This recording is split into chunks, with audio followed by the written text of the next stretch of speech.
जी अस्सलाम वालेकुम। कैसे हैं? आज का लेक्चर आगाज करते हैं। Lecture number 6। आज के लेक्चर में हम जो मोड्स ऑफ फाइनेंसिंग सीखने जा रहे हैं वो इस्लामिक मोड ऑफ फाइनेंसिंग। इससे पहले हमने दो बड़े मोड्स ऑफ फाइनेंसिंग सीखे, वो कौन कौन से हैं? इक्विटी और डेट। शाबाश। ये दोनों मोड्स ऑफ फाइनेंसिंग हमारे नेक्स्ट चैप्टर में डिस्कस होंगे, नेक्स्ट चैप्टर में यूज होंगे, इक्विटी भी और डेट भी। लेकिन इसके अलावा भी कुछ मोड्स ऑफ फाइनेंसिंग है, ये हमारे नेक्स्ट चैप्टर के लिए तो रेलिवेंट नहीं है, लेकिन इस चैप्टर में कंसेप्ट शामिल हैं। थ्योरेटिकल क्वेश्चन में भी वो टेस्ट कर सकता है या छोटी सी कोई केस स्टडी बना सकता है। अच्छा, ये क्वेश्चन चूंकि थोड़ा थ्योरेटिकल है तो इसीलिए इसमें आपको होम असाइनमेंट अभी नहीं दी जा रही। ठीक है, थ्योरेटिकल चैप्टर है ना, इसमें न्यूमेरिकल कंसेप्ट्स नहीं है और इसमें से कोई इतना ज़्यादा केस स्टडी की टेस्टिंग भी वाई कैप नहीं करता। ठीक है, तो इसलिए इसमें होम असाइनमेंट नहीं है, लेकिन आपने इसको साथ साथ याद करते जा रहे हैं ना आप।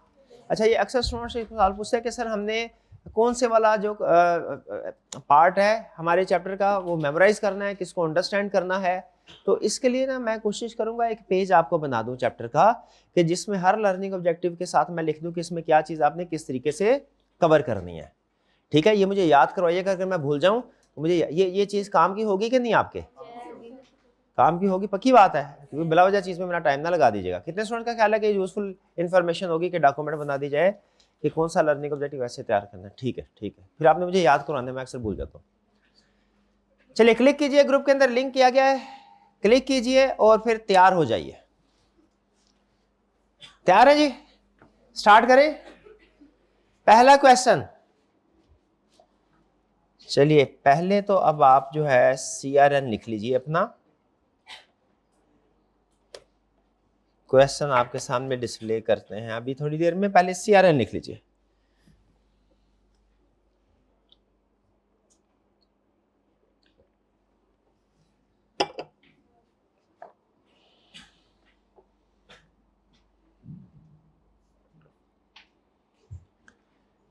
पहला क्वेश्चन ये रहा,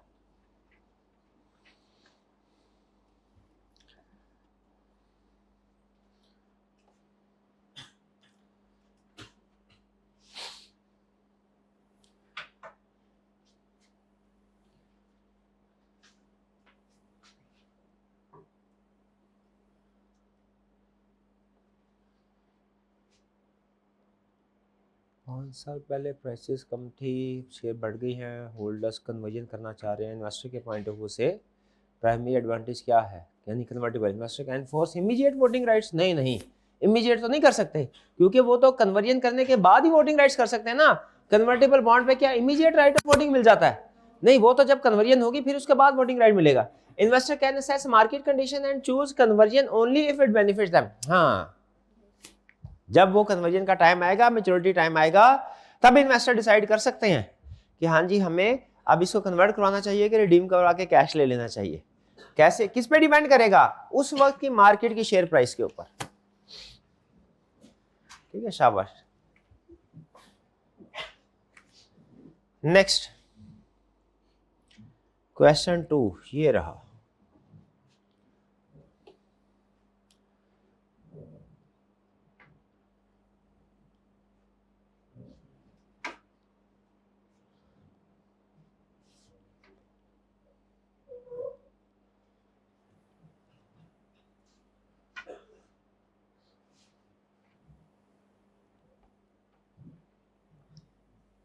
फंड्स के लिए कन्वर्टेबल बॉन्ड इशू किए, रीजन क्या है? Avoidance of tax deductible interest while protecting EPS from dilution.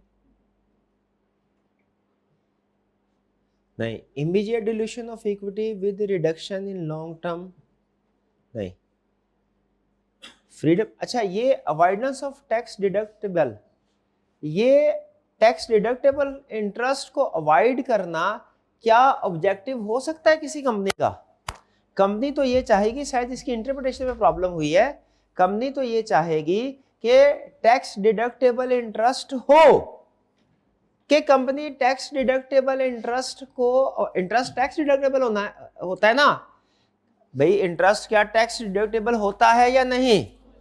Company क्या चाहेगी कि इंटरेस्ट टैक्स डिडक्टेबल वाली ऑप्शन उसके पास हो या टैक्स डिडक्टेबल वाली ना हो चीज हो, तो उसको वाइड थोड़ी करेगी। अवॉइडेंस ऑफ टैक्स डिडक्टेबल, ये अवॉइडेंस के लफ्ज की वजह से आपने इसको मिस इंटरप्रेट किया है। ठीक है, but higher issued convertible bond likely main strategic reason क्या है? Immediate dilution of equity. नहीं, इक्विटी इमीडिएट डायलूट नहीं होते। क्यों नहीं होती? क्योंकि अभी इक्विटी है ही नहीं। कन्वर्जन भी होगी। Freedom from any reduction in control by existing shareholders. ठीक है, एग्जिस्टिंग शेयर होल्डर के रिडक्शन ऑफ कंट्रोल नहीं होगी। Ability to defer equity dilution until bondholders exercise conversion, ये ऑप्शन है करेक्ट। ठीक है, चूंकि एंड में थी इसलिए उस तक पहुंचते पहुंचते आपको प्रीवियस ऑप्शन में कुछ चीजें ठीक लग रही थी, ये किसी हद तक ठीक है। दूसरे वाला पार्ट ईपीएस डायल्यूशन वाली बात जो है इसमें भी किसी, लेकिन ये कंप्लीट करेक्ट है, डी। नेक्स्ट क्वेश्चन 3, ये रहा जी क्वेश्चन।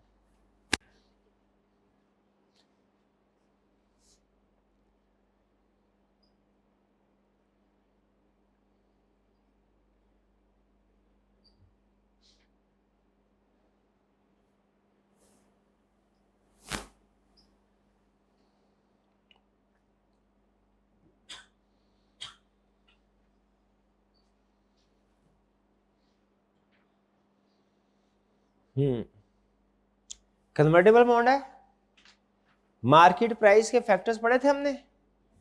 कौन से फैक्टर्स? ये भी मिक्स रिस्पॉन्स आ गया। क्या हमने कल फैक्टर स्टडी किए थे जो कन्वर्टेबल बॉन्ड के मार्केट प्राइस को अफेक्ट करते हैं? पढ़े थे। चलिए आपने बताते जाना कि ये फैक्टर था कि नहीं।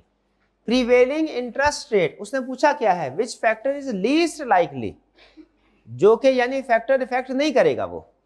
Prevailing interest rate as compared to market rate, क्या ये रेलिवेंट था कन्वर्टेबल बॉन्ड की प्राइस में? बिल्कुल रेलिवेंट। लेकिन उसने कौन से वाला फैक्टर पूछा है? जो लीस्ट यानी नॉट रेलिवेंट है। Least relevant, not relevant. ये रेलिवेंट है, इसको छोड़ देंगे।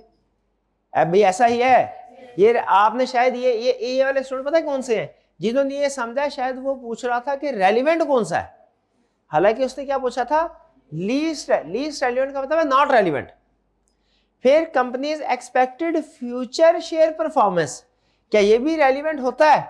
बिल्कुल जाहिर है, अगर कंपनी की फ्यूचर परफॉर्मेंस अच्छी होगी तो उसका जो आज का कन्वर्टेबल बॉन्ड है उसकी वैल्यू ज्यादा होगी। ठीक है, क्योंकि बदले में हमें वो शेयर मिलना है। ये भी रेलिवेंट है।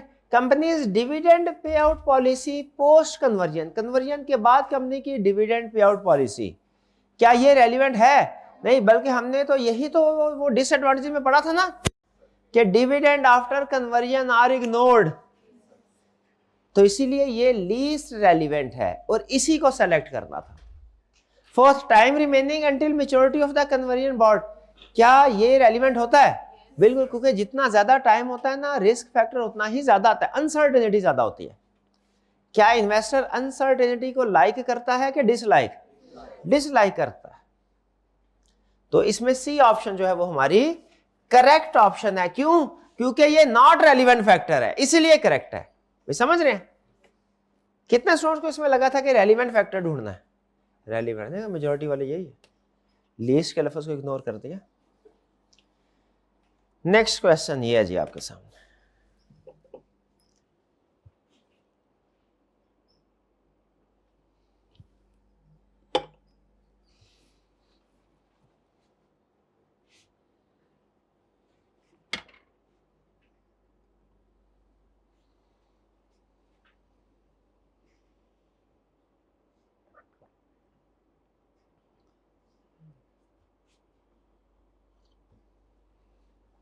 ये तो आसान है, ये तो आसानी से आपने कर लिया होगा।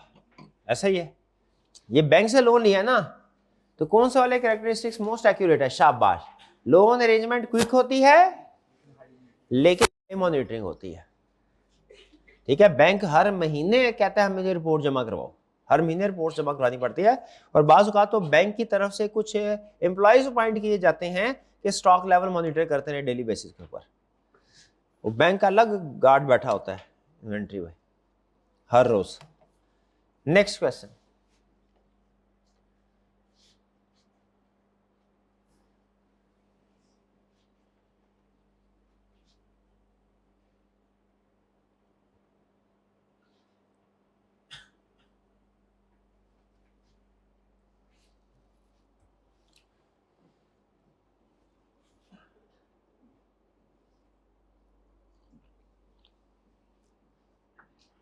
बिजी है।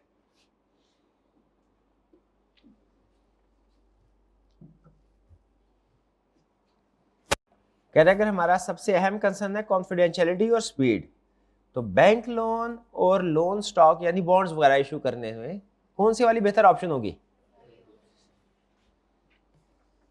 Bank loan.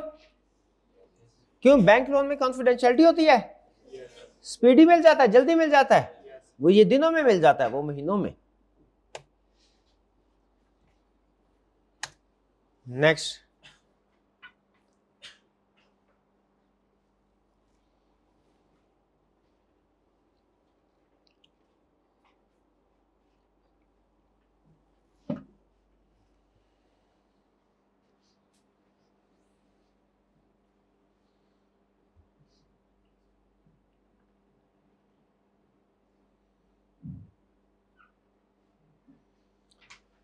Most relevant cost advantage of choosing a bank loan. Lower issuance cost होती है and avoidance of public disclosure. हाँ, ये lower issuance cost bank loan. ऊपर उसने स्टॉक ऑप्शन में बताया हुआ है कि ज्यादा डिस्क्लोजर है, अंडर राइटिंग फीस भी होती है। बैंक लोन में प्रॉब्लम नहीं है।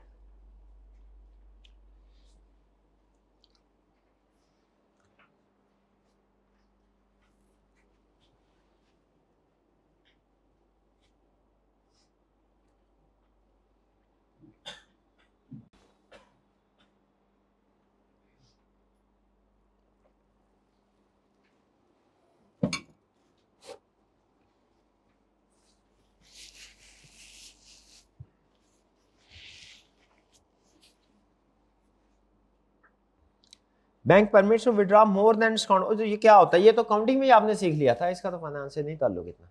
ओवरड्राफ्ट कहलाता है, ऐसा ही है। ओवरड्राफ्ट पे किस अमाउंट के ऊपर इंटरेस्ट पे करते हैं? जो एक्चुअली विड्रॉ की गई, बिल्कुल ओवरड्रान अमाउंट, जो एक्चुअल ओवरड्रान अमाउंट है। सेकंड लास्ट क्वेश्चन ये रहा।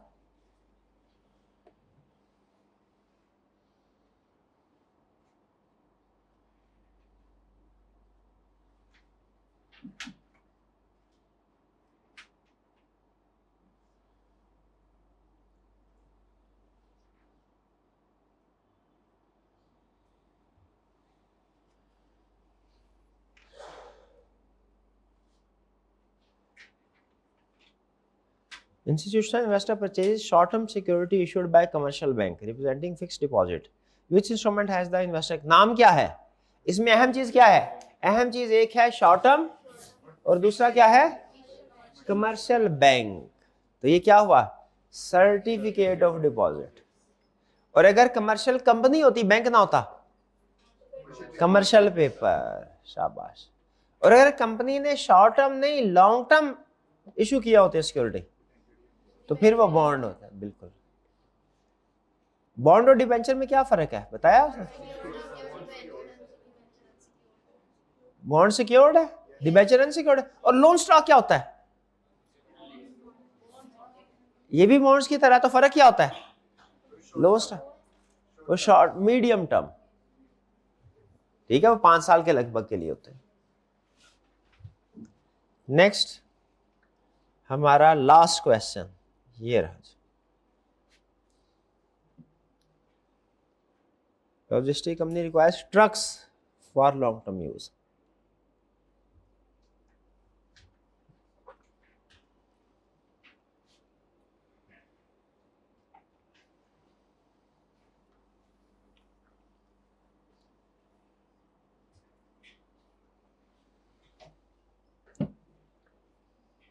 ये भी काउंटिंग में आप सीख चुके हैं, ये काउंटिंग के नॉलेज की बेसिस को कर सकते हैं। मेजर पार्ट ऑफ लाइफ के लिए है, और जो कॉस्ट है सारी की सारी रिस्क एंड रिवार्ड किसके हैं?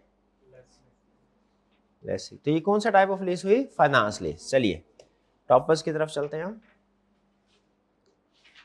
शाबाश। ये सीआरएन आज आपने फिर नहीं लिखा। आज तो आपको इतना टाइम दिया था, फिर नहीं आपने सीआरएन लिखा। ऑप्शन क्यों नहीं आई? ऑप्शन आई थी, इसीलिए मैंने जो है वो चंद सेकंड दिए थे। स्क्रीन आपको याद है कुछ देर के लिए मैं ब्लैंक की थी, वो बेसिकली आपको टाइम दिया था सीआरएन। फर्स्ट पोजीशन किसकी है? शाबाश, बताएं। चले दीजिए प्राइस भाई को। सेकंड पोजीशन सेकंड पोजीशन किन की है? शाबाश, हाथ उठाइए। Third position, fourth position, fifth position, six position, seventh, eighth, ninth, 10th। चलिए अब चलते हैं आज के कंसेप्ट की तरफ। आज के कंसेप्ट की तरफ चलने से पहले प्रीवियस लेक्चर में से कोई क्वेश्चन पूछना चाहता है तो पूछ लीजिए।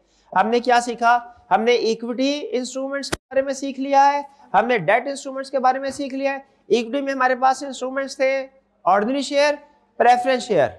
डेट में हमारे पास इंस्ट्रूमेंट थे, एक तो बैंक लोन हो गया, फिर उसके बाद बॉन्ड्स या डिबेंचर्स। उसमें हमने जो अहम कंसेप्ट पढ़े वो कन्वर्टिबल बॉन्ड के बारे में हमने पढ़ा था। ठीक है, कन्वर्टिबल बॉन्ड खास तौर पे आपके लिए अहम है। इसके अलावा हमने जो अदर फाइनेंसिंग के मोड्स पढ़े थे, कन्वर्टिबल बॉन्ड हो गया, लोन हो गया, बॉन्ड, रेगुलर बॉन्ड हुआ, फिर इसके बाद रिडीमेबल और इरिडीमेबल का कंसेप्ट पढ़ा था। रिडीमेबल और इरिडीमेबल का क्लियर है ना आपको? हाँ जी, शाबाश। इसके अलावा था हमारा लीज, और कौन सा कंसेप्ट पढ़ा था डेट में? इसके अलावा कोई कंसेप्ट था? शॉर्ट टर्म डेट था, overdraft, trade credit. Trade credit के एडवांटेजेस और डिसएडवांटेजेस पढ़े थे हमने? हाँ जी। अच्छा, इन्फ्लेशन वाली बात भी उसमें लिखी हुई थी। इन्फ्लेशन वाली बात क्या थी कि अगर इन्फ्लेशन बढ़ रही है तो मुझे बताइए उधार लेने वाला फायदे में है कि उधार देने वाला? उधार लेने वाला फायदे में है, क्योंकि अगर इन्फ्लेशन पाकिस्तान में फर्ज कीजिए साल में, अल्लाह ना करे ऐसा, लेकिन फर्ज करें 100% है और आपने आज मुझे 1 लाख रुपया उधार दिया है, जो मैंने 1 साल बाद 1 लाख वापस कर दिया है, तो असल में मैंने 1 साल के बाद 1 लाख नहीं 50,000 वापस किया, क्योंकि इन्फ्लेशन डबल होने की वजह से जो परचेजिंग पावर है वो आधी हो चुकी है। तो जब इन्फ्लेशन बढ़ रही होती है तो बारोअर फायदे में रहता है लोन लेने में, और जो लेंडर है नुकसान में रहता है, क्योंकि इन्फ्लेशन में आज के पैसे की वैल्यू, आज का 1 रुपया ज्यादा वैल्यूएबल है, आने वाले कल का 1 रुपया कम वैल्यूएबल है। इन्फ्लेशन की वजह से पैसों की वैल्यू डिक्रीज होती रहती है। चलिए, इनमें से कोई क्वेश्चन पूछना चाहते हो पूछ लें। शाबाश, जल्दी से सब कुछ पूछिए।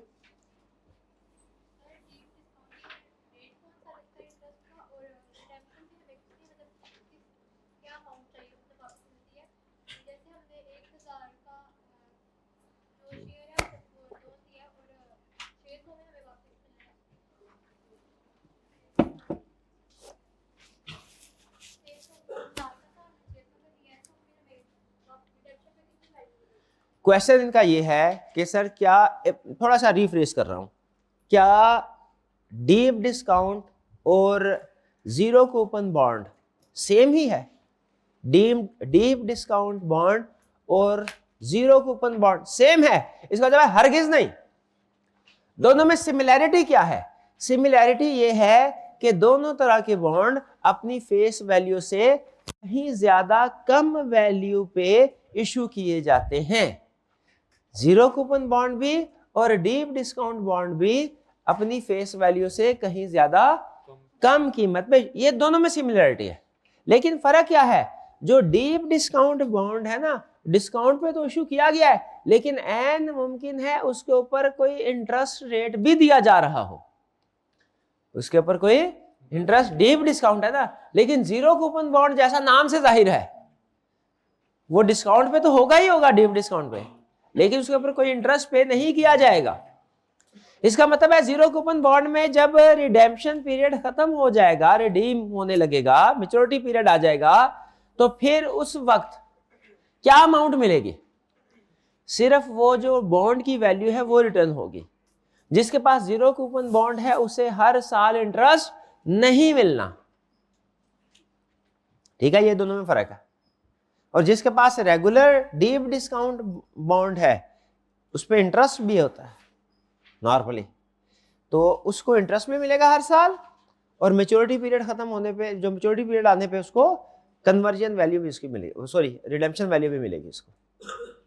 क्लियर हुई है बात? Deep discount zero coupon bond में फर्क समझ आ गया आपको? शाबाश। और कोई क्वेश्चन? नहीं नहीं, रिडेम्पशन पे क्या हमें डिस्काउंट वाली वैल्यू मिलेगी? नहीं नहीं नहीं नहीं नहीं, नहीं, उसमें फेस वैल्यू मिलेगी या प्रीमियम जो भी अग्री हुआ है। भाई डिस्काउंट पे लिया और जब रिडीम होने लगा तब भी डिस्काउंटेड ही अमाउंट मिलेगी, तो फायदा क्या हुआ हमें? 100 फेस वैल्यू का शेयर 60 रुपए पे खरीदा, 3 साल बाद फिर 60 रुपए ही मिलने हैं, तो हम पागल हैं ऐसे बॉन्ड को खरीदेंगे? वो 3 साल बाद नॉर्मली 100 पे या 110 पे वो हमें मिलेगा। वो डिपेंड करता है कि किस टर्म्स पे इशू किया गया। ठीक है जी। तो डिस्काउंटेड बॉन्ड पे आपको दो तरह के रिटर्न मिलते हैं, एक एनुअल और एक मैच्योरिटी पे। लेकिन जीरो कूपन बॉन्ड पे अहम चीज क्या है? अच्छा जरा बताइए, नेक्स्ट चैप्टर को सामने रखते सवाल पूछ रहा हूं, बताइए किसकी कैलकुलेशन आसान है, जीरो कूपन की या के स्टैंडर्ड बॉन्ड की? जीरो कूपन की। उसमें सिर्फ एक ही कैलकुलेशन होती है, कौन सी? रिडेम्पशन वैल्यू की। ठीक है, इंटरेस्ट की एन्युटी की कैलकुलेशन नहीं होती। और कोई क्वेश्चन? शाबाश। और कोई क्वेश्चन? Ji ji.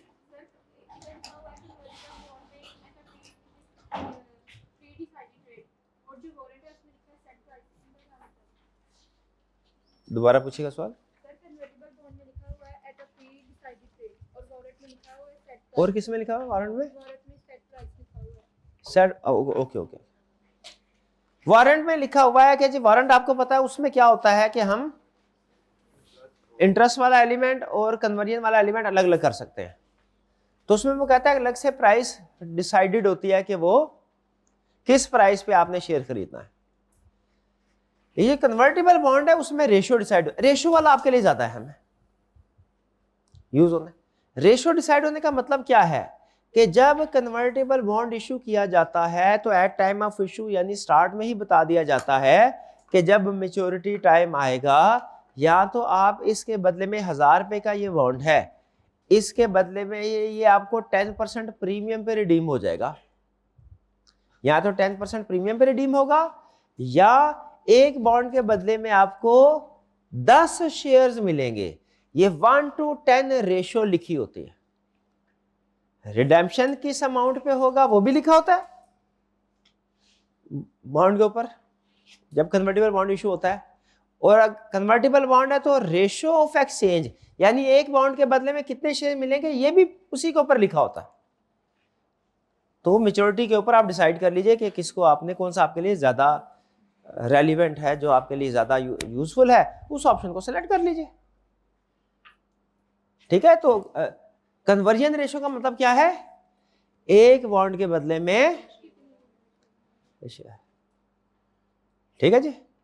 3 for 1 का मतलब क्या होता है? एक के बदले में 3। अच्छा 5 for 2 का मतलब क्या है? ले एग्जाम का क्वेश्चन। हाँ 2 बदले।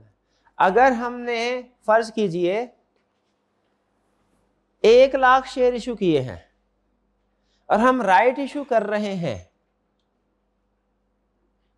3 for 2 राइट इशू कर रहे हैं, तो हमने फर्दर कितने शेयर इशू करने हैं? कितने? 1,50,000। क्योंकि जिसके पास 2 शेयर्स हैं उसको हमने कितने शेयर इशू करने हैं? 3। 3 for 2 का मतलब यही है ना। तो जिसके पास 1 लाख शेयर होंगे तो 50,000 2, तो ये 150,000 आ गया रेशो। ठीक है, 100,000 डिवाइड बाय 2 मल्टीप्लाई बाय 3। ये आपको रेशो के जरिए से न्यू शेयर कैलकुलेट करना आना चाहिए। ये केस स्टडी एग्जाम क्वेश्चन के अंदर ये टेस्ट करता है। और कोई क्वेश्चन? कोई क्वेश्चन नहीं? चलिए आज के कंसेप्ट की तरफ चलते। जी जी।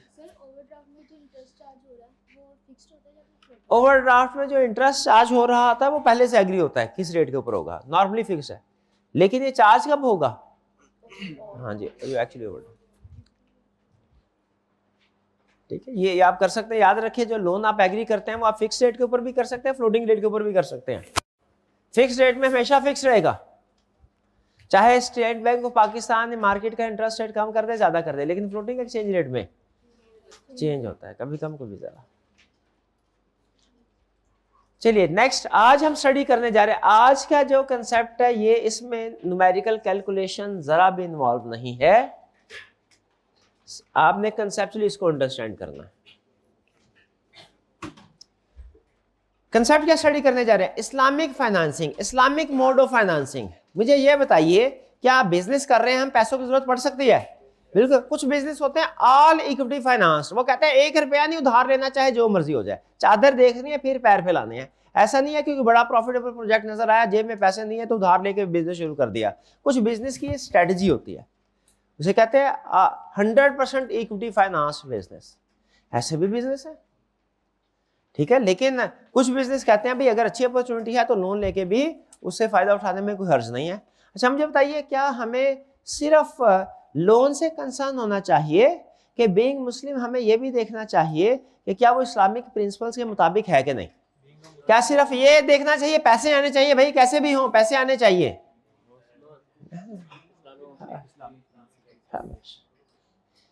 फर्ज कीजिए कि आपको टिकटॉक की वीडियो बनाने के, उसके ऊपर कोई कल्चरल डांस करने से आपको 1 लाख रुपया मिले,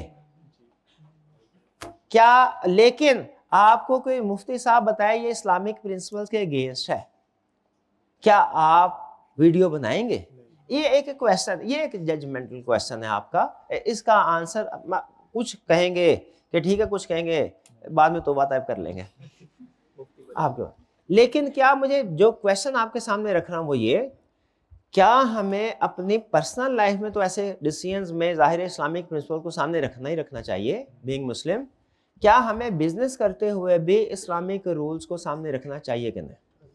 बिल्कुल रखना चाहिए, ठीक है, क्योंकि कसरत अहम नहीं बरकत अहम होती है ना। हाँ, तो इसलिए सामने रखना है। तो वो आपको ये बता रहा है कि इस्लामिक फाइनेंसिंग सिस्टम में डिफरेंट मोड्स ऑफ फाइनेंसिंग क्या हैं। ये खास तौर पे इस्लामिक फाइनेंसिंग सिस्टम वैसे तो काफ़ी अरसे से है, लेकिन एक फाइनेंशियल क्राइसिस आया था 2008 में। 2008 में क्रेडिट क्राइसिस ये आया था, वो बहरहाल चले यार वो अलग कहानी है। उस क्रेडिट क्राइसिस में लोगों ने ये रियल स्टेट जो हमारा था ना, ये खास तौर पे दुबई साइड के ऊपर, वहाँ पे लोग क्या करते थे, बैंक से लोन ले लेके इन्वेस्टमेंट कर रहे थे रियल स्टेट प्रोजेक्ट्स में। बैंकिंग सेक्टर भी उरूज पे। अब वो क्या हुआ, रियल एस्टेट में उस तरीके से फिर डिमांड क्रिएट नहीं हुई जितने प्रोजेक्ट स्टार्ट हो गए। जब डिमांड क्रिएट नहीं हुई तो जिन लोगों ने लोन लेके बड़े बड़े हाउसिंग सोसाइटीज बनाई हुई थी उनका काम रुक गया, वो बैंक को वापस लोन पे नहीं कर सके, बैंक को लोन वापस नहीं मिला, बैंक का पैसा ब्लॉक, कंपनीज भी बैंकरप्ट होना शुरू हो गई, बैंक्स भी डिफॉल्ट करना शुरू हो गए, और इसका असर पूरी दुनिया पे पड़ा 2008 में। लेकिन इसमें जो एक इंटरेस्टिंग बात सामने आई ना खुल के, वो ये आई कि वैसे तो सारे बैंक से इफेक्ट हुए हैं, लेकिन जो इस्लामिक बैंक्स हैं वो लेस इफेक्टेड हैं, वो उन पे इफेक्ट इसका बहुत ही कम आया है इस क्रेडिट क्राइसिस 2008 का। फिर उसके बाद वो गोरों ने भी रिसर्च करना शुरू कर दी, और अब शायद आपको हैरानगी हो कि इस्लामिक फाइनेंसिंग सिस्टम बहुत सी वेस्टर्न कंट्रीज में, नॉन मुस्लिम कंट्रीज में भी बड़े लेवल पे चल रहा है, ठीक है। उसके फीचर्स की वजह, हम तो खैर अगर इसकी ऑप्शन की तरफ जाएंगे तो इस वजह से जाएंगे ना कि भाई इस्लाम में इसकी इजाजत है तो इस्लामिक बैंकिंग की तरफ जाना है, इजाजत जिस चीज की इजाजत नहीं उसकी तरफ नहीं जाना हमने। तो अब वो आपको इस कंसेप्ट के जरिए ये बता रहा है कि जो आपकी फाइनेंसिंग नीड्स है, डिफरेंट फाइनेंसिंग नीड्स है, क्या इस्लामिक सिस्टम के अंदर कोई ऐसी ऑप्शन मौजूद हैं कि आपकी फाइनेंसिंग नीड, पैसा जरूरत है पैसे की, वो नीड इस्लामिक प्रिंसिपल्स के मुताबिक पूरा किया जाए उनको। यानी फर्ज कीजिए मैं चाहता हूं मैं लोन लूं, ठीक है, लेकिन इस्लाम की बाउंड्रीज के अंदर रहते हुए कि किसी इस्लाम के उसूल की खिलाफ वर्जी ना हो, तो क्या कोई ऐसी ऑप्शन है? बिल्कुल है, वो ये बताता है, ठीक है। मैं अगर किसी के साथ पार्टनरशिप करना चाहता हूं तो उसके इस्लामिक प्रिंसिपल्स क्या होंगे, ये ऑप्शन मौजूद बता रहा है। अगर मैं लीज पे कोई गाड़ी लेना चाह रहा हूं, क्या इस्लामिक सिस्टम कोई ऐसा है जो मुझे लीज पे गाड़ी प्रोवाइड करता हो कि हमेशा लीज पे अगर मैं गाड़ी लेनी है तो मुझे कन्वेंशनल बैंकिंग की तरफ ही जाना पड़ेगा, इंटरेस्ट बेस्ड बैंकिंग की तरफ ही जाना पड़ेगा? इस्लामिक बैंकिंग सिस्टम जो, या इस्लामिक फाइनेंसिंग सिस्टम आपको ये बता रहा है कि किसी भी बिजनेस की जो डिफरेंट फाइनेंशियल नीड्स हैं उनको कैसे इस्लामिक असूलों के अंदर रहते हुए पूरा किया जा सकता है, ठीक है। लेकिन ये जहन में रखिएगा, बहरहाल इसमें हमने कुछ बेसिक कंसेप्ट तो स्टडी करेंगे, लेकिन कौन से वाला फाइनेंस इस्लामिक है कौन सा नहीं है, ये फैसला बहरहाल मुफ्तियान हजरात ही करेंगे, ना ये फैसला मैंने करना है, ना ये फैसला आप कर सकते हैं अनलेस कि आप मुफ्ती हो, ठीक है। तो इसलिए जो आपको इन शॉर्ट जो आपको पढ़ाया जा रहा है ना, इसके ऊपर कोई प्रैक्टिकली अमल करने से पहले किसी मुफ्ती हजरात से आपने ओपिनियन ज़रूरी है। सिर्फ क्लास के नॉलेज की बेस पे आपने ये डिसाइड नहीं कर लेना कि क्या चीज़ जो प्रैक्टिकली कोई, अगर आप किसी के साथ कॉन्ट्रैक्ट कर रहे हैं तो वो शरई है या उसमें कोई गैर शरई बात भी है, क्योंकि बाज़ औक़ात ऐसे होता है कि मेन कॉन्ट्रैक्ट में बहुत ज़्यादा चीज़ें जो है वो इस्लामिक प्रिंसिपल्स के मुताबिक होती है, कोई एक दो क्लासेस ऐसी होती हैं जो कि गैर इस्लामी होती है। ठीक है, हम तो यहाँ पे पूरे कॉन्ट्रैक्ट के बारे में पढ़ेंगे ना, तो फिर उस वक्त वो मुफ्तानी हज़रात ये बता देते हैं कि सर ये वाली चीज़ को काट दीजिए कॉन्ट्रैक्ट में से, इसको इस तरीके से चेंज कर ले तो ये कंप्लाइंट हो जाएगा। बहरहाल इस्लामिक फाइनेंसिंग में जो डिफरेंट मोड्स ऑफ फाइनेंसिंग है वो स्टडी करेंगे हम, लेकिन सबसे पहले आपको कुछ बेसिक प्रिंसिपल्स बताएगा। ये जनरल डिस्कशन है, वो कहता है बेसिक अंडरस्टैंडिंग जो फाउंडेशन फॉर फाइनेंस इन इस्लाम, इस्लाम में फाइनेंस के जो बेसिक रूल्स हैं वो क्या है ये बताएगा। ठीक है, ये सारे बेसिक रूल, और फिर कुछ चीज़ें जो प्रोहिबिटेड है। हमारे जितने भी मोड्स ऑफ फाइनेंसिंग है ना, वो इस कंसेप्ट पे बेस कर रहे हैं, क्या चीज़ अलाउड है, क्या चीज़ अलाउड नहीं है, जो चीज़ अलाउड नहीं है उसमें क्या चेंजेस करके तो उसे आप इस्लामिक प्रिंसिपल्स के मुताबिक बना सकते हैं। इन सारे कंसेप्ट की बेस ये है। ये थोड़ी सी जनरल डिस्कशन है इसमें वो करता है। इसमें क्या करता है, understanding Islam as foundation for finance, मतलब वो ये कह रहा है कि इस्लाम क्या है, ये कंप्लीट लाइफ सिस्टम है। ये ना समझिए कि इस्लाम में सिर्फ इबादत तो हैं ही है, ये ना समझे कि इस्लाम जो है वो बिजनेस करने को इनकरेज नहीं करता, नहीं, हलाल बिजनेस करने को इनकरेज करता है। तो इस्लाम की जो फाउंडेशन कंप्लीट लाइफ सिस्टम है जिसमें बिजनेस करने के असूल भी बताए गए, आपकी पर्सनल लाइफ के बारे में भी रूल्स बताते हैं, सोशल लाइफ के बारे में भी, पॉलिटिकल और इकोनॉमिक के बारे में। फिर इस्लाम को कह रहे हैं इसके तीन बुनियादें हैं, तीन बुनियादी चीज़ें हैं बिजनेस पॉइंट ऑफ व्यू से, अकीदा, शरिया और अखलाक। यानी इस्लाम के में जो फाइनेंशियल सिस्टम की फाउंडेशंस हैं वो कह रहा है तीन है। अकीदा का ताल्लुक, ये वो चीज़ें हैं जिनका ताल्लुक इंसान और अल्लाह ताला के साथ है, अकीदा। ये वो चीज़ें, अखलाक, ये वो चीज़ें हैं जिनमें इंसान का ताल्लुक किसी दूसरे इंसान से है, अखलाक। और ये शरिया, इनका ताल्लुक इंसान का अल्लाह ताला, इसमें ऐसी चीज़ें हैं जिनमें इंसान का अल्लाह ताला के साथ ताल्लुक भी आ जाता है और इंसान का दूसरे लोगों के साथ क्या ताल्लुक है वो भी आ जाता है।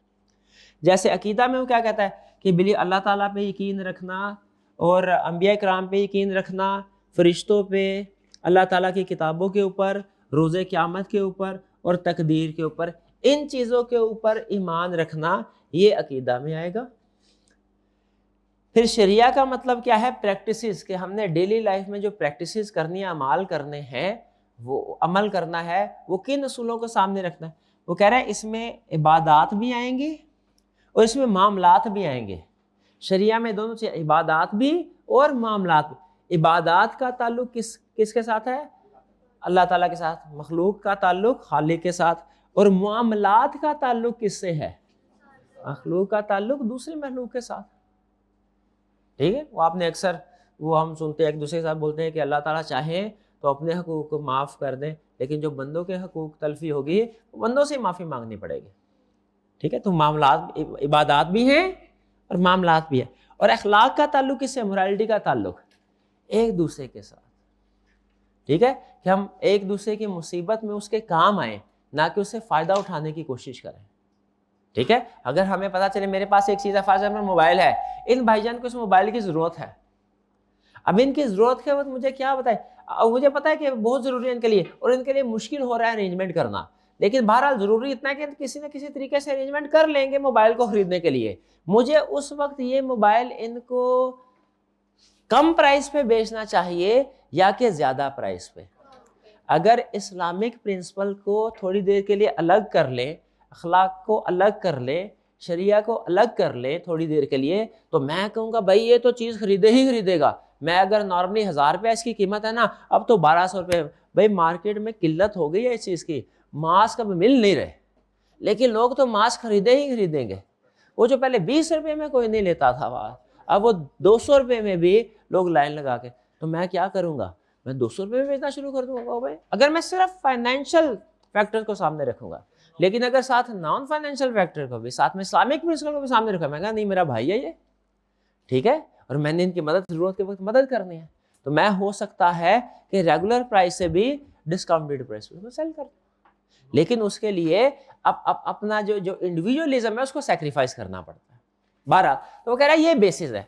अच्छा, अब प्रोहिबिटेड एलिमेंट्स, ये खास तौर पे अब ये जो एलिमेंट्स है ना वो नेक्स्ट फाइनेंसिंग में यूज होगा, ये इसके असूल आपने सुनना समझने हैं। कह रहे प्रोहिबिटेड एलिमेंट का मतलब वो चीजें जो इस्लामिक फाइनेंसिंग में मना है, अगर किसी भी मोड ऑफ फाइनेंस में इनमें से कोई एक चीज भी आ गई तो वो मोड ऑफ फाइनेंस गैर इस्लामी हो जाएगा, वो फिर आप कह रहे हैं कि इस्लामिक फाइनेंसिंग से आउट हो जाएगा। पहली चीज क्या, रिबा। रिबा का मतलब क्या है, इंटरेस्ट। कह रहे इंटरेस्ट, सूद अगर किसी भी चीज में आ गया तो वो चीज क्या हो जाएगी, गैर इस्लामी। अच्छा, इंटरेस्ट प्रोहिबिटेड है, प्रॉफिट प्रोहिबिटेड नहीं है। इंटरेस्ट प्रोहिबिटेड है, छोटी सी एग्जांपल से समझिए, ये एग्जांपल आगे चल के एक जगह पे मैं आपके साथ शेयर करूंगा। इन भाईजान को गाड़ी की जरूरत है, मैंने ने कहा अच्छा भैया ऐसा करो, मेरे पास 40 लाख रुपया मेरे से लो, गाड़ी ले लो, 1 साल के बाद 20% रेट ऑफ इंटरेस्ट के मुताबिक 5 लाख सूद के साथ मुझे 45 लाख वापस दे देना। एक ट्रांजैक्शन ये है, ये ट्रांजैक्शन समझिएगा, बज़ाहिर आपको लगेगी एक है, सेम है, लेकिन एक इस्लामिक है, एक गैर इस्लामिक। पहली ट्रांजैक्शन क्या है, इनको गाड़ी की जरूरत है, 40 लाख गाड़ी की कीमत है, मैं कहता हूँ भैया मैं तेरे को 40 लाख दूंगा, गाड़ी ले लो, साल के बाद उसमें 5 लाख का सूद ऐड करके 45 लाख मुझे वापस कर देना। एक ऑप्शन ये। दूसरी ऑप्शन, भाईजान को 40 लाख की गाड़ी की जरूरत है, मैंने कहा कौन सी गाड़ी की जरूरत है, उसने कहा वो वाली गाड़ी जो भी इसने खरीदनी है। अब वो गाड़ी मैं खरीदूंगा, मैं बैंक हूं, मैं गाड़ी खरीदूं, मैं इनको पैसे नहीं दे रहा, मैं गाड़ी खरीदूंगा और इनको कहूंगा भैया गाड़ी ले लो, साल के बाद इसके पैसे दे देना, साल के। लेकिन गाड़ी 45 लाख की मिलेगी, इसकी कीमत कितनी है, मैं 45 लाख, नहीं मैंने 45 लाख बेचना। देखें, आपने एक चीज 10 रुपए की खरीदी, क्या दूसरे बंदे को 12 रुपए की बेच सकते हैं, बेच सकते हैं, इसमें कोई प्रॉब्लम नहीं है, ये सेल कर रहे हैं। तो गाड़ी मैंने खरीदी 40 लाख की, अब मैंने इनको 45 लाख की गाड़ी कह रहा हूं कि भैया मैं 45 लाख की बेचूंगा, बोलो वारा खाता है कि नहीं। ठीक है, वो कहेगा सर उधर तो 40 की मिलते हैं, मैं कहूँगा तो ले लो उधर से, दुकानदार ऐसे कहते हैं ना, ले लो उधर से। ठीक है, तो 45 की बेचूंगा और इसे कहूंगा 1 साल के बाद आपने मुझे 45 लाख रुपया अदा करना है, पेमेंट डेफर कर दी। अब अगर देखें ना तो फाइनेंशियली अगर देखें तो इसके ऊपर इंपैक्ट दोनों का सेम है, लेकिन एक में ये ट्रांजैक्शन लोन की है और एक में ट्रांजैक्शन सेल की है। ठीक है, जो सेकंड वाली ट्रांजैक्शन है ये सेल की ट्रांजैक्शन है, ये लोन की ट्रांजैक्शन नहीं है, ये सेल ऑफ गुड, बैंक इसमें चीज सेल कर रहा है, ये इस्लामिक है। इसमें प्रॉफिट भी आपको ये लग रहा होगा कि मार्केट में 40 की मिल रही है या 45 की, तो भाई यही करता है, सेलर यही करते हैं, कम प्राइस में चीज बेच के जाता है, कम प्राइस में चीज खरीद के जाता है, बेचते हैं। और जो पहले वाली ट्रांजैक्शन है जिसमें बैंक पैसे दे रहा है और उसके बाद वो चीज बाय वो खुद कर रहा है और बाद में इंटरेस्ट के साथ रिटर्न कर रहा है, ये अलाउड नहीं है इस्लाम में, ये नॉन इस्लामिक। क्यों भला, इसमें रिबा यानी कि इंटरेस्ट आ जाता है। तो पहला सूद समझ आया आपको, इस्लामिक प्रिंसिपल का क्या है, इंटरेस्ट, सूद मना है। दूसरा गरर, अनसर्टेनिटी। अनसर्टेनिटी का मतलब क्या है, अनसर्टेनिटी का मतलब ये है जब चीजों के बारे में आप श्योर नहीं है। अगर किसी कॉन्ट्रैक्ट में अनसर्टेनिटी का लेवल बहुत ज्यादा हो, उस कॉन्ट्रैक्ट को फिर उस कॉन्ट्रैक्ट की इजाजत नहीं है। अनसर्टेनिटी का लेवल, अच्छा इसकी क्या मिसाल है, इसकी मिसाल, एक मिसाल तो इसकी ये है मेसर, गारबन इसको यही प्रोनाउंस करते हैं मेसर, क्या के गैम्बलिंग। भाई पाकिस्तान मैच जीता तो तुम मुझे पैसे दोगे और पाकिस्तान मैच हारा मैं तुम्हें पैसे दूंगा।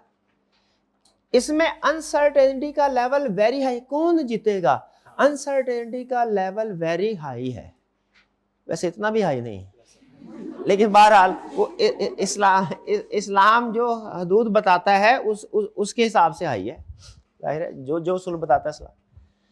तो ये क्या होगा, इस तरह के एग्रीमेंट की इजाजत नहीं है, गैम्बलिंग एग्रीमेंट की इजाजत नहीं है। अच्छा मुझे ये बताइए, एक एग्रीमेंट मैं आपके सामने रखता हूं, आपने मुझे इसमें बताना है कि क्या इसमें लेवल ऑफ अनसर्टेनिटी हाई है कि नहीं, क्योंकि याद रखिए इस्लामिक रूल्स क्या बताते हैं कि ऐसा एग्रीमेंट जिसमें अनक्लियर टर्म्स हों, अननोन आउटकम्स हों, अनसर्टेनिटी ज्यादा हो, ऐसा कॉन्ट्रैक्ट इनवैलिड होता है। गैम्बलिंग और स्पेकुलेशन, गैम्बलिंग वाले एग्रीमेंट जो है, बैटिंग, लॉटरी वगैरह, ये तो सारे बैंड है ही है। एक एग्रीमेंट आपके सामने रख रहा हूं, एक पर्सन, एक किसान ने एग्रीमेंट ये किया, मेरी अगले साल जितनी भी फसल होगी वो फसल सारी की सारी मैं आपको इस फिक्स रेट पे बेचूंगा। अभी नहीं, अगर ये एग्रीमेंट होता ना, सर ये बाहर गोदाम के बाहर फसल रखी है मैंने, सारी की सारी रेट पे आपके साथ बेचता हूं, इसमें अनसर्टेनिटी नहीं है। लेकिन अगर ये कहा जाए अगले साल जितनी भी फसल होगी सारी की सारी इस गिवन स्टेटेड रेट के ऊपर आपको सेल करूंगा, बताइए अनसर्टेनिटी है कि नहीं? लो के हाई? लो है।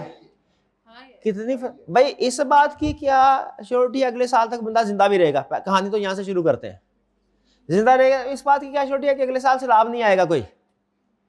इस बात की क्या श्योरिटी है कि वो जो प्रोडक्शन होगी वो 10 टन होगी कि 20 टन होगी? वो तो बहुत से फैक्टर्स पे होते हैं। बारिश हो, फसल अच्छी हो जाएगी, अच्छी बारिश हो, अच्छी, जरूरत से कम होगी बारिश, जरूरत से ज्यादा होगी बारिश, फसल गई। तो ये बहुत से फैक्टर्स रेलिवेंट होते हैं। आप क्वांटिटी बता सकते हैं? सिंपल क्वेश्चन मेरा, क्या आप बता सकते हैं कि नेक्स्ट ईयर में क्वांटिटी क्या प्रोड्यूस होगी? तो नहीं हो सकती। ठीक है, तो इसलिए याद रखें कि ऐसी प्रोडक्ट, एक दो असूल याद रखें सादा, आप इस्लामिक रूल्स के, अच्छा जहां तक मेरी अंडरस्टैंडिंग है, याद रखें जहां जो मैंने किताबें पढ़ी हैं उसके मुताबिक, मैं मुफ्ती नहीं हूं, हो सकता है कोई ऐसी बात मेरे मुंह से निकल जाए, अल्लाह ताला माफ करे उसे, जो कि इस्लामिक प्रिंसिपल्स के अगेंस्ट हो, क्योंकि बाज़ औक़ात किताबों में भी कुछ इख्तलाफात होते हैं। तो इसलिए फिर मैं आपको इस चीज़ के ऊपर जोर दे दूं कि कोई भी अगर मेरी बात ऐसी हो जो आपको लगे कि गलत है, तो उसके मुफ्तियाने कराम के साथ कंफर्मेशन कर लीजिएगा और मुझे भी ज़रूर बता दीजिएगा, ताकि मैं भी अपनी दुरुस्तगी कर लूँ। जहां तक मेरी अंडरस्टैंडिंग है, किताबों में मैंने पढ़ा है, जो चीज एग्जिस्ट नहीं कर रही ना, आप उसको सेल नहीं कर सकते। और दूसरा असूल, जो चीज आपकी ओनरशिप में नहीं है आप उसको भी सेल नहीं कर सकते। अब वो फसल जो अभी एग्जिस्ट नहीं कर रही, आपकी ओनरशिप में भी नहीं है, और आप उसको सेल करने का एग्रीमेंट कर रहे हैं, वो एग्रीमेंट इनवैलिड है, उसकी कोई हैसियत नहीं। ठीक है जी, लीगली कानूनी तौर पे चाहे हो, लेकिन हम जाहिर है वो इस्लामिक प्रिंसिपल्स के मुताबिक पढ़ रहे हैं। फिर इसके बाद हराम प्रोडक्ट्स या सर्विसेज जो है, इनमें प्रॉफिट मार्जिन तो ज्यादा होगा, लेकिन इनकी इजाजत नहीं है। जैसे नशावर चीजें सेल करना, ठीक है, चर्स वगैरह, ड्रग्स, अल्कोहल, इमोरल एक्टिविटीज वगैरह वगैरह। तो ये कुछ 4 पॉइंट्स उसने हमें बताया, ये इस तरह की एक्टिविटीज, इस तरह के एलिमेंट्स जिस एग्रीमेंट में आ गए, वो एग्रीमेंट क्या हो जाएगा? इनवैलिड हो जाएगा, वो एग्रीमेंट गैर इस्लामी होगा। ठीक है, इसलिए क्या करना है, इस्लाम क्या करता है? एथिकल इन्वेस्टमेंट को इनकरेज करता है, इस तरह की एक्टिविटीज को इनकरेज नहीं करता। जी, कुछ समझ आई आपको? चले, ये है बेसिक, ये तो इंट्रोडक्शन था, ये बेसिक प्रिंसिपल्स हैं, ये समझ आ गए। अब आते हैं हम फाइनेंसिंग की तरफ। Categories of Islamic mode of financing. पहला पार्टिसिपेटरी, अभी आपको कैटेगरीज बता रहा है, आगे एक्सप्लेनेशन में से आगे है, डायरेक्ट आगे भी चले जाए तो वो ठीक है, पहले हेडिंग बता रहा है, बाद में हेडिंग और एक्सप्लेनेशन दोनों बता रहा है। पार्टिसिपेटरी का मतलब क्या होता है कि जिसमें डिफरेंट पार्टीज कुछ ना कुछ पार्टिसिपेट करके बिजनेस कर रही होती है। जैसे पार्टनरशिप है, ठीक है, उसमें डिफरेंट पार्टीज हैं, वो अपने पैसे भी इन्वेस्ट कर रही होती हैं, अपनी एफर्ट भी इन्वेस्ट कर रही होती है, ये पार्टिसिपेटरी मोड्स ऑफ फाइनेंस। फिर ट्रेड या सेल बेस्ड, फिर इसके बाद रेंटल बेस्ड। ठीक है, ये समझ लीजिए पार्टनरशिप की बात करें कि इकट्ठे मिलकर बिजनेस करना है। अब ये देखिए, बिजनेस की डिफरेंट जरूरत होती है ना, मुझे हो सकता है मैंने लीज के लिए कोई चीज खरीदनी हो, ये सेल, इनका ताल्लुक सेल परचेज से होता है, ये दो का ताल्लुक, ये सेल परचेज की ट्रांजैक्शन समझे, ये जो है बिजनेस इन्वेस्टमेंट, बिजनेस ओनरशिप की ट्रांजैक्शन है पार्टिसिपेटरी। इसमें क्या टाइप्स है? मुशारका और मुदारबा।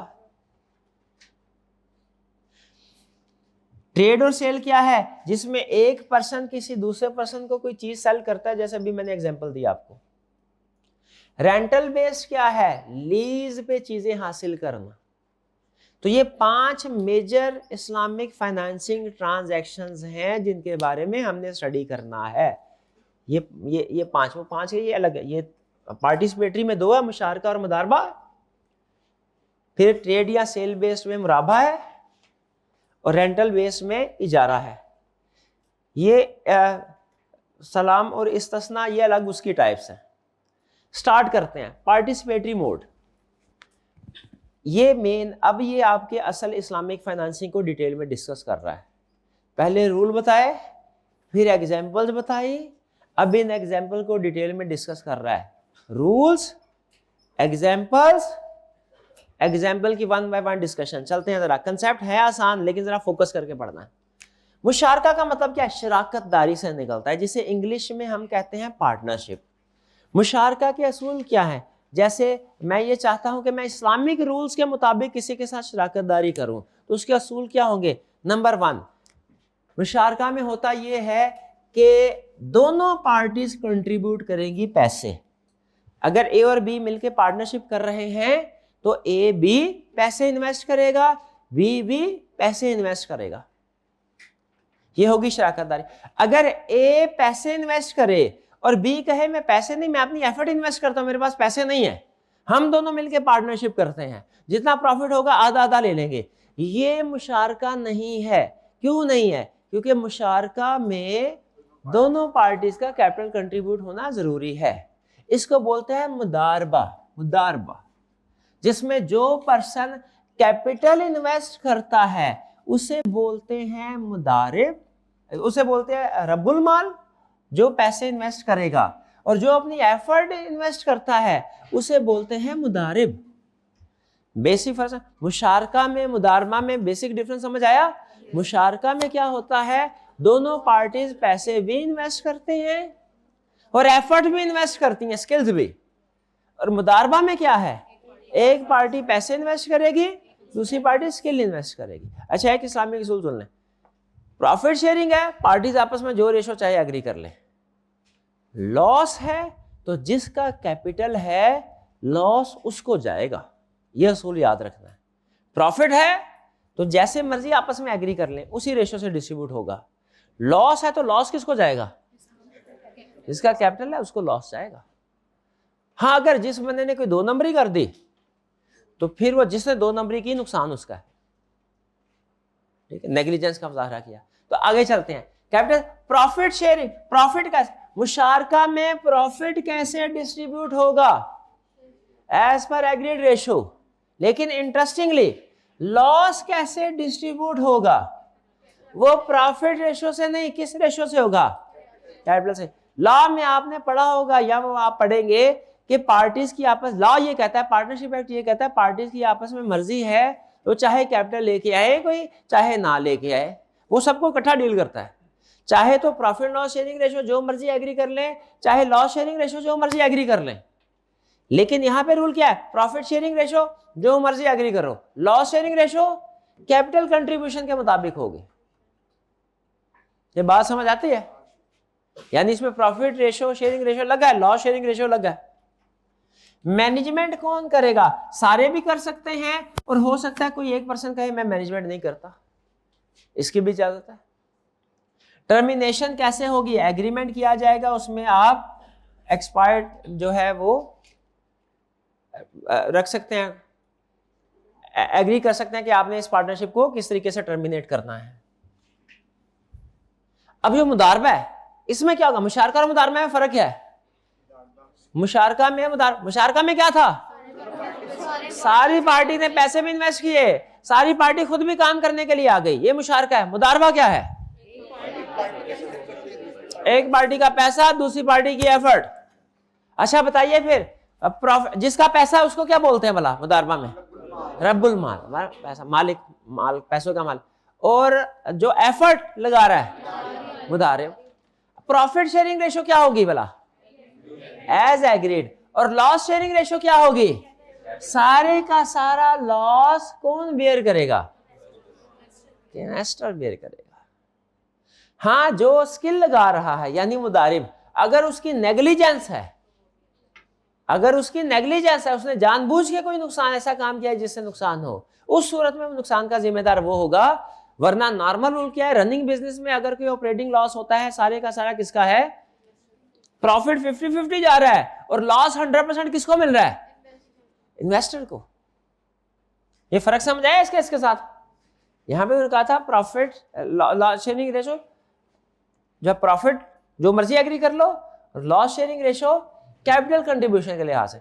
यहाँ पे भी वैसे कैपिटल कंट्रीब्यूशन वाला रूल ही बैक एंड पे काम कर रहा है। अब चूंकि जिस पर एक पर्सन ने कैपिटल कंट्रीब्यूट ही नहीं किया, वो जीरो आ गया, तो उसकी शेयरिंग रेशो भी लॉस की जीरो ही हुई। टर्मिनेशन वो इस तरह एग्रीमेंट के साथ भी बाय एग्रीमेंट भी कर सकते हैं एक्सपायरी टाइम पीरियड के बाद। टाइप्स क्या है मुदारबा के? रिस्ट्रिक्टेड मुदारबा और अनरिस्ट्रिक्टेड मुदारबा। अगर रब्बुल माल ये कह दे, ए भाई तुमने ये मुदारबा करना है ना, इसमें सिर्फ ये 3 चीजें सेल परचेज करनी है, बाकी और कोई चीज नहीं करनी। देखिए, जो चीज हराम है ना, जिसकी वो तो कर ही नहीं ना सकते। जो चीज हलाल है, क्या उसमें भी रिस्ट्रिक्शन लगा सकता है वो रब्बुल माल कि भैया ये वाली एक्टिविटीज करनी है, ये नहीं करने? नहीं कर सकता। ठीक है, तो इसका मतलब क्या हुआ? फिर उसके बाद जो बिजनेस चलाएगा, जो मुतारिफ बिजनेस चलाएगा, वो किन एक्टिविटीज के मुताबिक चलाएगा? तो अगर तो जो रब्बुल माल कोई रिस्ट्रिक्शन लगा दे कि बिजनेस में हम ये चीजें बेचेंगे और ये नहीं बेचेंगे, इसे कहते हैं रिस्ट्रिक्टेड मुदारबा। और अगर वो कोई पाबंदी ना लगाए कि जो मर्जी लीगल है ना, वो सॉरी ये लीगल हो और हलाल हो, जो मर्जी चीज में डील कर लो, तो फिर इसको क्या बोलते हैं? अनरिस्ट्रिक्टेड मुदारबा। तो मुशारका और मुदारबा में फर्क समझ आ गया? पक्की बात। मुदारबा की 2 टाइप्स है, दोनों में फर्क समझ आ गया? कौन सी 2 टाइप्स हैं? रिस्ट्रिक्टेड और अनरिस्ट्रिक्टेड। शाबाश। ये तो हो गए पार्टिसिपेटरी मोड्स, यानी बिजनेस में जब हम समझ लीजिए पार्टनर्स ऐड कर रहे होते हैं, तो ये 2 तरीके ऐड करने के। बिजनेस आपने पार्टनर्स ऐड करने हैं, इन्वेस्टर को ऐड करना है, तो क्या तरीके हैं? पार्टिसिपेट, मुशारका, मुदारबा। फिर है ट्रेड और सेल बेस्ड मुराबा।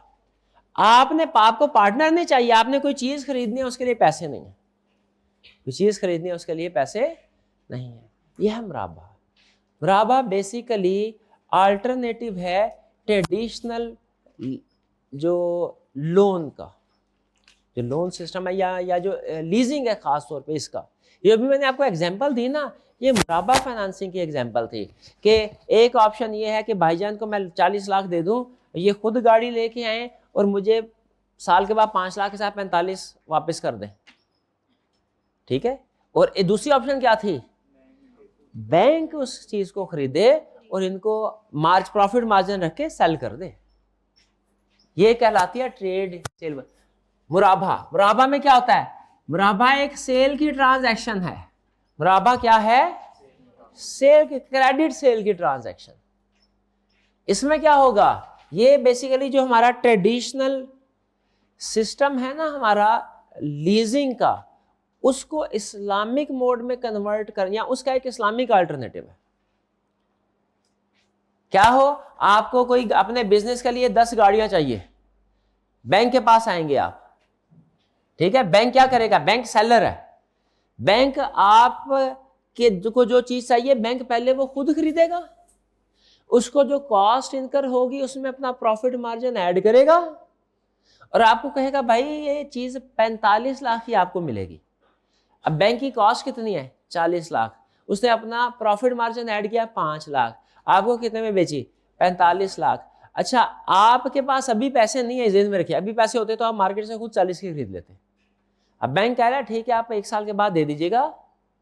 आपको ये लग रहा होगा हिडन इसमें इंक्रीमेंट तो आ गया, लेकिन वो इंक्रीमेंट प्रॉफिट है, वो इंटरेस्ट नहीं है। तो सेलर ने डिस्क्लोज करता है कॉस्ट क्या है मेरी, प्रॉफिट मार्जिन क्या है। पेमेंट चाहे तो आप कुछ फौरी कर ले, स्पॉट पेमेंट कर ले, फौरी पेमेंट कर ले, और कुछ इंस्टॉलमेंट कर ले, या चाहे तो सारी की सारी इंस्टॉलमेंट कर ले। फीचर्स क्या है? रियल प्रोडक्ट होने, मुराबा में वो जो चीज सेल परचेज हो रही हो उसका रियल होना जरूरी है, इन एग्जिस्टेंस होना ज़रूरी है, वो कोई वैल्यूएबल चीज़ होनी चाहिए। इसके बैक एंड पे एग्जांपल है, बाज़ औक़ात कुछ ऐसी चीज़ें जो कि वैल्यूएबल नहीं होती, ठीक है, उनकी भी सेल परचेज हो रही होती है, लेकिन वो फ्रॉडुलेंट पर्पसेस के लिए यूज़ होती है। तो जो प्रोडक्ट सेल परचेज हो रही है, असूल क्या है, वो रियल हो, एग्जिस्ट कर रही हो एट टाइम, जिस टाइम पे सेल परचेज हो रही है, सेलर की ओनरशिप में, पोजेशन में हो। ऐसा नहीं है कि वो अगले साल उसको मिलनी हो, उसकी ओनरशिप भी उसकी हो और पोजेशन में। बाज़ औक़ात ओनरशिप होती है, पोजेशन नहीं है, बाज़ औक़ात पोजेशन होती है, ओनरशिप नहीं है। आपको पता है दोनों चीज़ें फ़र्क है। तो जो चीज़ सेल परचेज हो रही है मुराबा में, उसमें सेलर के पास ओनरशिप भी होनी चाहिए और पोजेशन भी होनी चाहिए। प्राइस और ड्यू डेट आपने फिक्स कर देनी है, प्राइस फिक्स होनी चाहिए, याद रखें, प्राइस चेंज नहीं हो सकती। और ये हमारे लिए बहुत अहम एलिमेंट है। प्राइस अगर बाद में चेंज हो गई ना, तो फिर वो हो सकता है सूद की शक्ल तैयार कर ले। सूद यही है ना, पहले प्राइस को एक दफा प्राइस फिक्स हो जाए, उसके बाद आपने उसके ऊपर 10 रुपए भी ऐड कर दिए ना, सूद में चला जाए। तो इसलिए चाहे हाई प्राइस चार्ज कर लें, लेकिन एक दफा प्राइस फिक्स हो गई, बाद में चेंज नहीं होनी। जबकि लोन जो सूद वाला सिस्टम होता है, उसमें क्या होता है कि हर महीने ऐड करते रहते हैं। इसमें क्वेश्चन ये आता है, नॉर्मल अगर सूदी निज़ाम हो, उसमें क्या होता है, आपने अगर डिले किया ना, तो आपको एक्स्ट्रा इंटरेस्ट भी पे करना पड़ता है, पेनल्टी भी पे करनी पड़ती है, ऐसा ही है। लेकिन इस्लामिक सिस्टम में सोचें, अगर इन भाईजान ने टाइम पे इंस्टॉलमेंट पे नहीं की, क्या ये बैंक को एक्स्ट्रा अमाउंट पे करेंगे? नहीं करेंगे। क्यों? अगर एक्स्ट्रा अमाउंट पे करेंगे, वो तो फिक्स नहीं रही, वो तो सूद हो गई। अब यहां पे थोड़ा सा मसला आ गया। अब क्या हो अगर इस बात का ये फायदा उठाएं, इनको पता है इस्लामिक सिस्टम है, प्राइस एक दफा फिक्स हो गई ना, अब ये चेंज नहीं होगी, तो मैं 1 साल के बाद पेमेंट करने का वादा किया है, मैं 3 साल बाद कर देता हूँ, प्राइस तो सेम रहेगी। बैंक प्राइस बढ़ा ही नहीं सकता, क्योंकि बैंक प्राइस बढ़ाएगा तो वो सूद के खाते में आ जाएगी और वो गैर इस्लामी हो जाएगी। इनको डिफॉल्ट से डिस्करेज करने के लिए फिर एक असूल निकाला जाता है, क्या कि भाई अगर आपने डिफॉल्ट किया ना, आपने हमें कोई पैसे नहीं देने, लेकिन आप वादा करें कि आप 10 गरीबों को खाना खिलाएंगे अगर आपने 1 महीना इंस्टॉलमेंट डिले की। अब बताएं, क्या ये सूद है? ये सूद नहीं, ये बैंक को मिल ही नहीं रहा।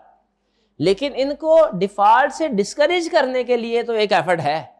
अब ये डिफॉल्ट नहीं, तो पता डिफॉल्ट किया ना, तो ये नेकी का काम करना पड़ जाना, ठीक है, इसमें पैसे भी खर्च होंगे जी।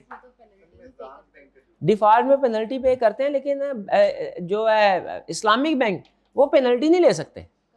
वो पेनल्टी लेंगे तो वो प्राइस के ऊपर प्राइस का एलिमेंट आ जाएगा ना, वो तो सूद की डेफिनेशन में आ सकता है। इस्लामिक सिस्टम में याद रखिए, एक दफा प्राइस फिक्स हो गई ना सेल परचेज की, 1 रुपया इंक्रीज नहीं होना।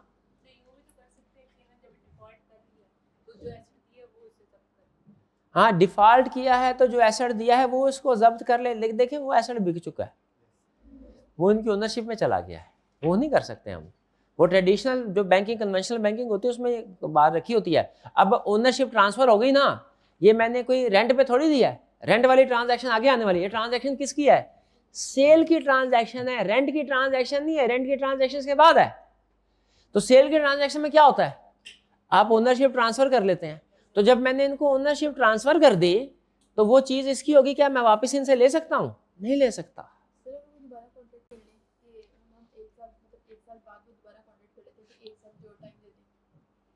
हाँ, वो अगर दोबारा देखिए, अगर वो एक्सटेंड करना चाहे बैंक, वो उसे कहना तो बिल्कुल दे सकता है। ये तो बल्कि अच्छी बात है। आपने किसी उधार लेना था, ड्यू डेट पे उधार नहीं दे सका, वो आपसे टाइम मांग रहा है, आप उसको मजीद टाइम दे दीजिए। बल्कि वो तो मैंने सुना है, अगर आपने किसी से उधार लेना हो और उसे 1 दिन एक्स्ट्रा दे दे, तो जितनी उधार की अमाउंट है उसके बराबर सदके का सवाब आपको मिल जाता है, उतनी अमाउंट के बराबर, ठीक है, और हर रोज मिलता रहेगा, ठीक है। तो उस सूरत में तो दिल में आएगा ना ही दे तो अच्छा है, ठीक है। लेकिन बहरहाल तो वो अच्छी बात है। लेकिन अगर दोनों पार्टीज आपस में एग्री कर लें, तो इसमें कोलैटरल भी कुछ होता है। देखिए, इसमें डिटेल है, अब हमारे सिलेबस में इतनी ज़्यादा डिटेल नहीं है, ये मुझे थोड़ा सा ज़्यादा इस वजह से पता है कि एक इस्लामिक बैंकिंग के इंटरनल ऑडिट पे कुछ टाइम मैंने गुजारा था, उस वजह, और उसमें मुझे ये मुराबा फाइनेंसिंग का आइडिया दिया गया था, ठीक है। इस वजह से मुझे थोड़ा सा अंदाजा है, वरना इसमें और मजीद डिटेल चीज़ें हैं, वो हमारे स्कोप से बाहर चली जाएंगी, इसलिए मैं उनको डिस्कस नहीं कर रहा। एब्सोल्यूट हो, कंडीशनल ना हो ये एग्रीमेंट, इफ ना हो। आपने लॉ में पढ़ा होगा कंटीजेंट कॉन्ट्रैक्ट भी होते हैं, लेकिन कहता है नहीं इस्लाम में कंटीजेंट कॉन्ट्रैक्ट नहीं होगा, ये एब्सोल्यूट होगा, कंफर्म। इसका इस्तेमाल क्या है, घर खरीदना हो, कार, बिजनेस फाइनेंसिंग के लिए ये टर्म्स यूज होते हैं। क्लियर हुए बात। इसके बाद एक अल्टरनेट है रेंटल बेस्ड, यह इजारा, लीजिंग। लीजिंग में क्या होता है, इसमें भी उसी तरह बैंक एसेट बाय करता है, लेकिन बैंक ओनरशिप ट्रांसफर नहीं करता। मुराबे में क्या किया था, इसमें ओनरशिप ट्रांसफर नहीं करता, किराए पे दे देता है। क्या किराए पे दी जा सकती है प्रॉपर्टी इस्लाम में, किराए पे दे देता है। लेकिन याद रखें, अकाउंटिंग में आप पढ़ते होंगे, इस फाइनेंस लीज, ऑपरेटिंग लीज, दो तरह की लीज। लेकिन ये जो लीज है ना, अगर अब इजारा आप देखेंगे, ये ऑपरेटिंग लीज की तरह है। इसमें जो risk and reward, ownership lessor के पास रहेगी, रिस्क एंड रिवार्ड किसके पास है, वो भी लेजर के पास। ये किस तरह की लीज में होता है, ऑपरेटिंग लीज में। अगर आपने एंड पे, लीज की एंड पे एसेट बेचना भी है ना, उसका अलग एग्रीमेंट करना पड़ेगा। लीज का एग्रीमेंट अलग होगा और बेचने का एग्रीमेंट अलग। नॉर्मल जो फाइनेंस लीज होती है उसमें बेचने का एग्रीमेंट भी साथ ही कर लिया जाता है कि एंड पे बायर के पास ऑप्शन होगी, वो अगर खरीदना चाहे तो खरीद सकता है। ये होती है ना, अकाउंटिंग में पढ़ते हैं, फाइनेंस लीज में ये ऑप्शन होती है। लेकिन यहाँ पे इस्लामिक प्रिंसिपल में ये कहते हैं कि जब लीज यानी किराए का जो पीरियड है 5 साल फॉर एग्जाम्पल खत्म होगा ना, तो वो जिसको लीज पे चीज दी गई थी खरीद सकता है उसको, लेकिन ये खरीदने का एग्रीमेंट अलग है, रेंट का एग्रीमेंट अलग, सेल का एग्रीमेंट अलग। ये बात समझ आ रही है, ये होगा। म्यूचुअल कंसेंट के साथ टर्मिनेशन कर सकते हैं। अच्छा मुझे बताएं, अब इजारा और कन्वेंशन, ये इजारा इज इक्वल टू, लिख ले, इज इक्वल टू नहीं है, इजारा इज लाइक ऑपरेटिंग लीज। ठीक है। अब अगर आपसे इजारा और कन्वेंशनल लीज में फर्क पूछा जाए, क्या फर्क है, ओनरशिप इजारा में किसके पास होती है, लेसर के पास। यहां पे कन्वेंशनल लीज में आप ब्रैकेट में लिख लीजिए फाइनेंस लीज, और इजारा के साथ ब्रैकेट में लिख दीजिए लाइक ऑपरेटिंग लीज। वो कंसेप्ट नहीं है लेकिन मिलता जुलता है। रिस्क इजारा फाइनेंसिंग में किसके पास होंगे, लेसर के पास, जिसके पास ओनरशिप है, और कन्वेंशनल में lessor. Sale and lease back कर सकते हैं, इजारा इधर कन्वेंशनल में तो कर सकते हैं, कॉमन प्रैक्टिस है, एक ही एग्रीमेंट में दोनों कर सकते हैं। सेल का एग्रीमेंट भी, लीज का एग्रीमेंट भी दोनों इकट्ठे कर सकते हैं कन्वेंशनल में, लेकिन इजारा में क्या होगा, अलग अलग होंगे। लेट पेमेंट के ऊपर कन्वेंशनल में जो लेट पेमेंट फीस होती है या डिफॉल्ट की फीस होती है, वो किसकी फीस है, किसकी इनकम है, लेसर की। लेकिन इजारा में क्या होता है, चैरिटी में जाती है। कुछ कुछ बात समझ आई। तो बेसिक क्या है हमारा, मुशारका, मुदारबा, इजारा। मुशारका, मुदारबा, मुराबा, इजारा, ये चार। फिर से बताइए कौन कौन से इस्लामिक मोड ऑफ फाइनेंसिंग, मुशारका, मुदारबा, मुराबा, इजारा। मुदारबा और मुराबा में फर्क है। सेल परचेज किस में होती है, मुराबा में, और पार्टनरशिप किस में होती है, मुदारबा में और मुशारका में। ये फर्क क्लियर रहेगा।